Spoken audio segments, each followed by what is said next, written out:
Siri ya tatu ni siri ya wakati wa majira, Kairos ama Kronos. Sisi tunaishi kwenye Kronos, wakati wa saa na kalenda.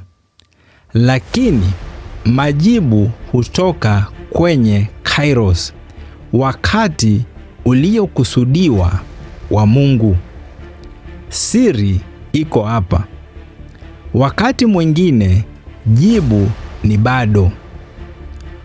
Ukipokea tunda kabla halijapevuka, litakuumiza tumbo. Mbingu inasubiri wewe ukue ili uweze kubeba kile unachokiomba. Maombi mengine hayajibiwi kwa sababu bado huna uwezo wa kuyatunza. Capacity issue.